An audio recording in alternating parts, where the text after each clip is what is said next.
Halo teman-teman semuanya, berjumpa lagi dengan saya Adit di sini. Apa kabar ya teman-teman semua? Saya doakan semoga kita semua selalu dalam keadaan baik tanpa kekurangan suatu apapun ya teman-teman. Bagi yang baru pertama kali ke channel ini, saya ucapkan selamat datang dan terima kasih telah klik video ini. Bagi teman-teman yang belum klik tombol subscribe, yuk silakan diklik tombol subscribe-nya beserta tombol loncengnya juga ya, supaya tidak ketinggalan video-video terbaru dari channel ini dan saya pun akan semakin semangat untuk membuat konten terbaik bagi teman-teman semuanya. Thank you guys.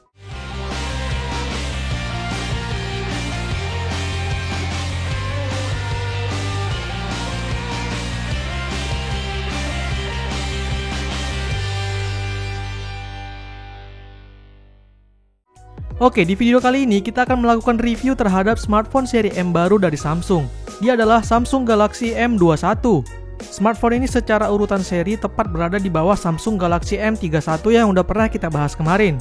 Bahkan mereka ini pakai chipset yang sama persis dan punya banyak kesamaan juga. Hanya ada penurunan di beberapa aspek, terutama yang paling terlihat itu ada di kameranya. Di website resmi Samsung, smartphone ini dijual seharga Rp3.199.000 atau lebih murah sekitar Rp800.000 dari kakaknya si Samsung Galaxy M31.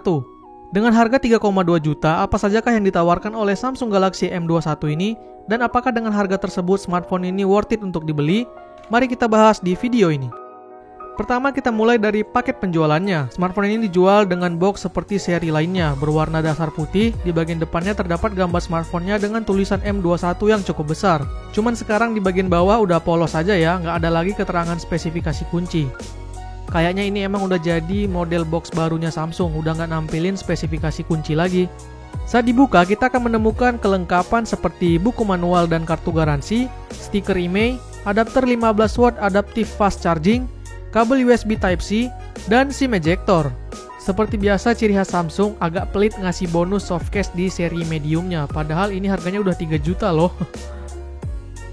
Lanjut ke bagian fisik smartphone-nya. Untuk bagian fisik sebenarnya udah sangat familiar ya. Smartphone ini masih menggunakan bahasa desain Samsung yang menggunakan model layar full screen dengan poni berbentuk huruf U yang disebut Samsung dengan Infinity U display. Di bagian depan terdapat kamera depan pada poninya dan earpiece di atasnya. Di bagian kiri ada SIM tray, di bagian kanan ada tombol volume rocker dan power, di bagian bawah ada jack audio 3,5 mm, port USB Type-C, mikrofon, dan speaker. Di bagian atas ada secondary mikrofon. Ke bagian belakang, di bagian kiri ada triple kameranya beserta satu buah LED flash. Di bagian tengah terdapat fingerprint scanner dan tulisan Samsung di bagian bawah. Back covernya terbuat dari plastik dengan finishing glossy. Namun build quality-nya terasa cukup kokoh kok. Back covernya ini mudah sekali memang meninggalkan bercak tangan dan rentan sekali tergores. Untuk itu sangat disarankan menggunakan case protector tambahan ya teman-teman. Untuk varian warna yang saya review ini berwarna biru. Tersedia 3 pilihan warna. Yang 2 lagi berwarna hitam dan warna hijau. Kalau diperhatikan, sebenarnya warna bodi smartphone ini nggak sepenuhnya biru. Ada bagian yang diberi warna hitam, yaitu di bagian samping kiri dan kanannya. Untuk beratnya saat ditimbang mencatat 187,72 gram dan memiliki ketebalan 9 mm. Selanjutnya kita bahas layarnya. Layar smartphone ini sama persis seperti yang dipakai oleh kakaknya si M31. Ia juga menggunakan layar Super AMOLED beresolusi 1080x2340 Full HD+ dengan diagonal seluas 6,4 inch yang menghasilkan kerapatan piksel hingga 403 ppi. Untuk smartphone seharga 3,2 juta pakai layar Super AMOLED dengan resolusi Full HD+ adalah hal yang cukup menarik ya. Untuk bagian layarnya, smartphone ini memang terasa cukup bagus karena setara dengan M31 yang harganya juga udah mencapai 4 juta. Dengan kerapatan piksel yang tinggi membuatnya terlihat tajam dan detail. Tak lupa juga ciri khas Super AMOLED ya, seperti warnanya yang kaya dan sangat pekat serta memiliki view angle yang luas dan hemat daya. Oh iya, karena sudah pakai Super AMOLED, jadi dia juga sudah mendukung always on display ya. Selanjutnya kita bahas spesifikasi. Smartphone ini dipersenjatai dengan chipset Exynos 9611 octa-core dengan GPU-nya Mali G72. Sama seperti dengan yang ada di M31 juga ya. Untuk memorinya ia berkapasitas 4/64 GB. Untuk ukuran memorinya ini sih tergolong hanya cukup ya. 64 GB untuk zaman sekarang rasanya udah nggak bisa dibilang gede lagi. Namun yang nggak kecil juga, masih cukup lah. Apalagi smartphone yang pakai internal 128 GB itu juga udah banyak banget. Bahkan di range 1-2 jutaan juga udah bisa kita dapetin. Tapi bagi kamu yang merasa ini masih kurang, tetap bisa diekspansi lagi kok dengan micro SD card. RAM 4GB-nya juga udah cukup banget untuk kelasnya saat ini. Jenis yang digunakan juga sudah LPDDR4X. Bedanya dengan M31 salah satunya ya di sini, di mana si M31 kapasitas RAM-nya 6GB dan internalnya 128GB. Untuk urusan sensor juga sudah cukup lengkap ya. Di aplikasi Sensor Box, smartphone ini dinyatakan tidak punya sensor cahaya, tapi tetap ada fitur kecerahan adaptif atau auto brightness. Samsung menggunakan kamera depan untuk melakukannya. Fitur ini disebut dengan virtual light sensing, jadi tidak menggunakan sensor cahaya lagi ya. Untuk sektor audio juga sudah didukung oleh Dolby Atmos yang hanya aktif jika menggunakan earphone. Untuk urusan jaringan, ia juga sudah mendukung hingga ke 4G LTE. Dan slot SIM card yang digunakan juga tidak hybrid, jadi bisa menggunakan 2 nano SIM card plus 1 SD card secara bersamaan. Untuk fitur keamanan biometrik, ia juga sudah support face unlock dan ada fingerprint scanner. Untuk sistem operasi, ia sudah menjalankan Android terbaru yaitu Android 10 dengan One UI Core versi 2.0. Untuk baterainya ini juga adalah hal yang cukup spesial, di mana ia menggunakan kapasitas 6000 mAh. Kapasitas yang gede banget ya untuk saat ini. Untuk baterai ini bisa memberikan nyawa lebih dari 1 hari untuk pemakaian standar. Bahkan jika kita gunakan dengan sangat jarang, bisa sampai 2 hari. Untuk pengisian dayanya, ia menggunakan adaptive fast charging 15 watt yang bisa mengisi dari kosong hingga penuh masih di bawah 3 jam lah, sekitar 2 jam 50 menitan. Ya, hal yang masih bisa dimaklumi lah ya, mengingat ukuran baterai yang dipakai juga udah hampir mirip power bank. Oke, selanjutnya kita bahas performa. Dengan spesifikasi jeroan yang diusungnya tadi, saat di benchmark dengan Antutu, ia menyentuh skor sebesar 177.405. Dengan skor CPU-nya 57 ribuan dan GPU-nya 38 ribuan. Skor segini untuk kelas harga 3 juta tergolong sangat cukup lah ya. Karena di range harga segitu rata-rata skor Antutu memang masih sekitar 150 ribuan hingga 200 ribuan. Performa jeroannya ini kalau untuk penggunaan sehari-hari seperti chatting, browsing, streaming, buka-buka sosmed, dan penggunaan aplikasi utilitas lainnya udah lebih dari cukup kok. Lantas gimana dengan performa gamingnya? Langsung aja kita tes beberapa game yang sudah saya siapkan. Yang pertama ada PUBG Mobile. Game Battle Royale dengan grafik yang bagus ini bisa berjalan dengan sangat baik di smartphone ini. Saat dicek ke setting grafik, dia bisa ke Smooth Extreme dan HDR Ultra loh. Setting yang cukup tinggi untuk smartphone 3 jutaan. Saat dimainkan, gameplay terasa sangat lancar dengan FPS yang cukup tinggi. Smartphone ini sangat cocok digunakan untuk memainkan game PUBG Mobile ini. Pokoknya recommended lah untuk main PUBG.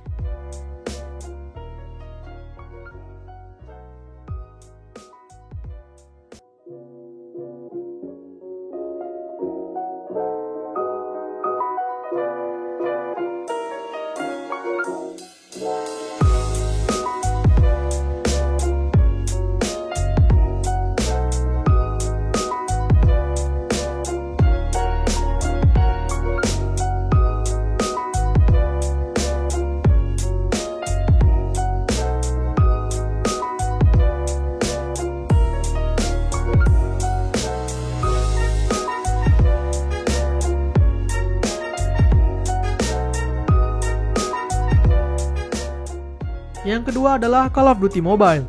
Game Battle Royale ini juga bisa berjalan dengan baik di smartphone ini. Setting grafik yang didapat bisa sampai ke high dengan frame rate-nya high juga. Dengan setting ini, game berjalan dengan kualitas grafik yang baik dan FPS yang lancar. Nice!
Yang ketiga adalah PES 2019. Game bola yang cukup populer ini juga punya grafik yang tak kalah keren. Di smartphone ini, game ini berjalan dengan lancar bahkan di kualitas video tinggi. Tidak ada masalah sama sekali dalam memainkan game ini dengan grafik terbaiknya.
Yang keempat adalah Life After.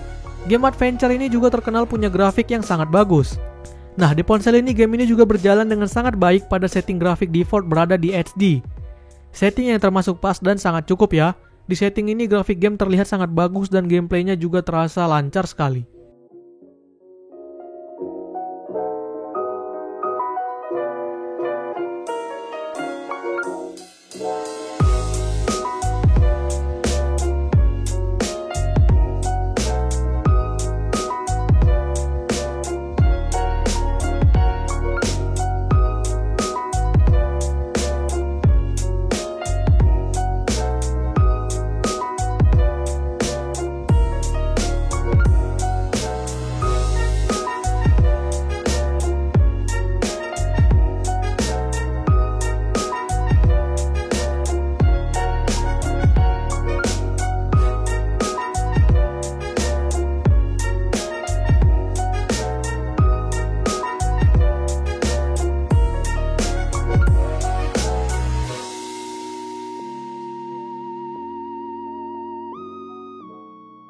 Yang kelima adalah Asphalt 9. Game balapan ini juga bisa berjalan dengan grafik yang detail dan FPS yang baik. Grafik terlihat bagus dan gameplay berjalan dengan smooth. Untuk game ini juga sangat cocok berjalan di smartphone ini. Didukung dengan layar Super AMOLED-nya membuat warna pada game ini juga terlihat sangat hidup.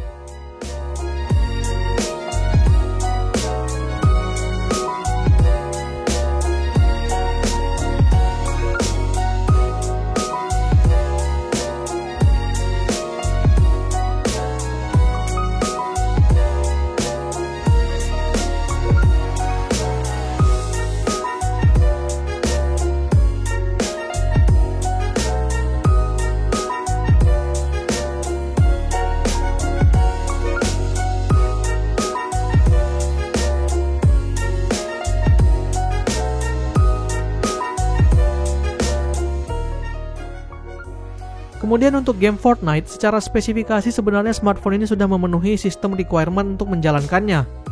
Seperti yang kita tahu, Fortnite sekarang sudah tersedia di Play Store, tapi hanya untuk smartphone yang disupport. Saat saya cek di Play Store, game ini tidak ditemukan, yang berarti smartphone ini tidak disupport secara resmi oleh Fortnite. Akhirnya saya coba install langsung dari websitenya Fortnite. Saat dibuka ada peringatan ya, kalau game ini tidak disupport secara ofisial yang bisa mengakibatkan game tidak berjalan dengan sempurna dan sebagaimana mestinya. Saat dimainkan memang game berjalan agak berat, loading pertama juga cukup lama. Lalu FPS yang dihasilkan terlihat kurang smooth ya, dan sering terjadi frame drop. Tapi buat kamu yang sekedar ingin nyobain game ini masih bisa-bisa aja kok berjalan di smartphone ini. Di sini yang tidak disupport secara ofisial sepertinya adalah seri chipset Exynos yang digunakan.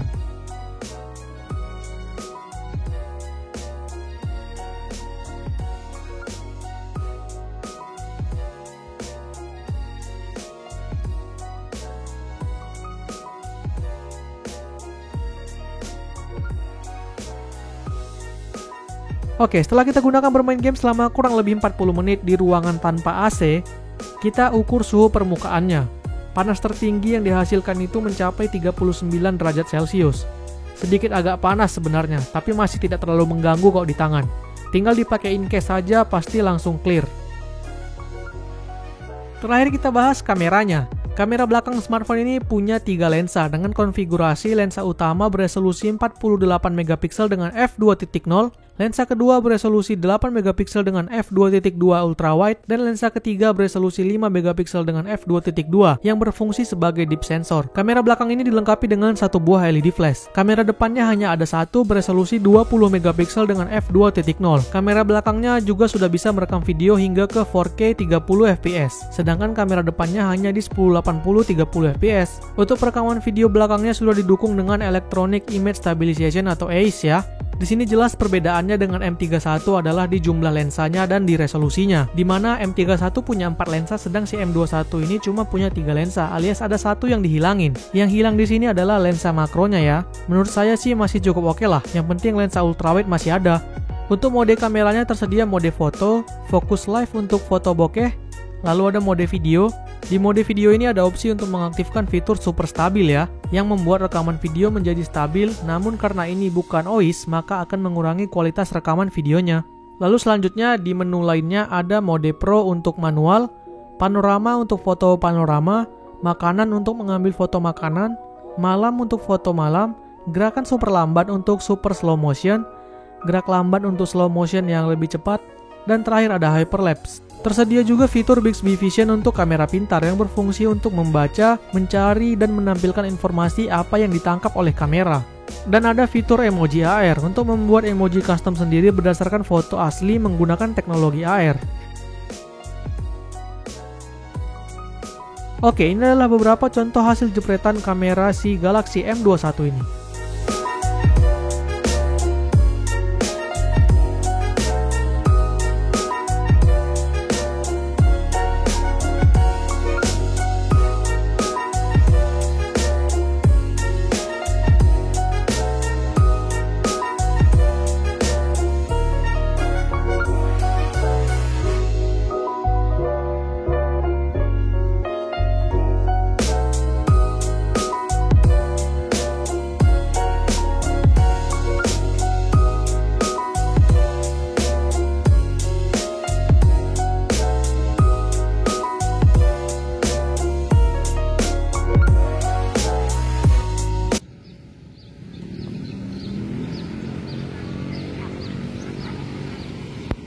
Oke, ini adalah hasil rekaman kamera belakang dari Samsung Galaxy M21.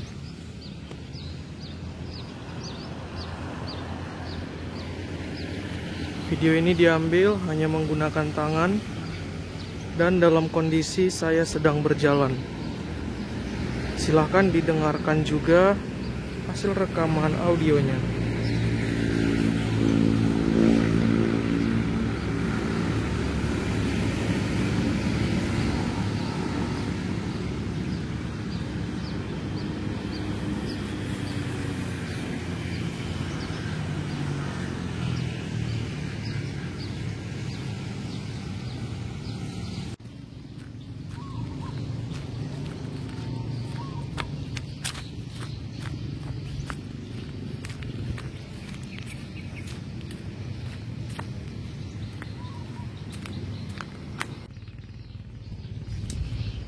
Oke, ini adalah hasil rekaman video dari kamera depan Samsung Galaxy M21.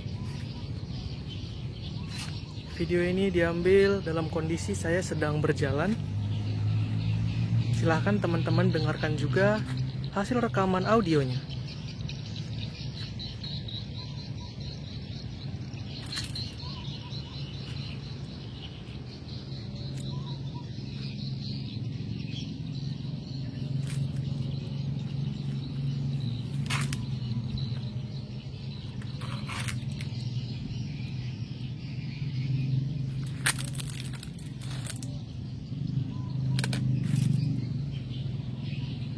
Oke, kesimpulannya M21 ini adalah smartphone yang nggak bisa dianggap remeh di kelasnya. Dengan harga 3,2 juta yang ditawarkan, smartphone ini punya chipset yang cukup kencang dan cocok untuk gaming. Memiliki baterai super besar berkapasitas 6000 mAh yang akan membuat daya tahan baterainya cukup awet. Dan juga sudah memakai layar Super AMOLED dengan resolusi Full HD yang mampu menyajikan gambar dengan kualitas yang cukup memanjakan mata. Untuk kamera juga cukup baik hasilnya, walau masih triple kamera. Kalau menurut saya sih ini bukan menjadi masalah ya, hanya lensa makro doang yang absen. Hasil jepretannya juga nggak kalah bagus kok dari kakaknya si M31.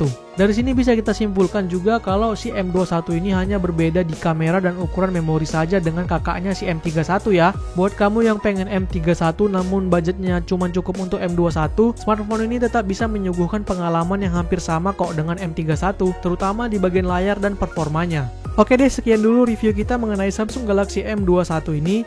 Silahkan tekan like jika suka, dislike jika tidak. Jangan lupa tekan tombol subscribe bagi yang belum. Follow juga Instagram kita yang ada di bawah.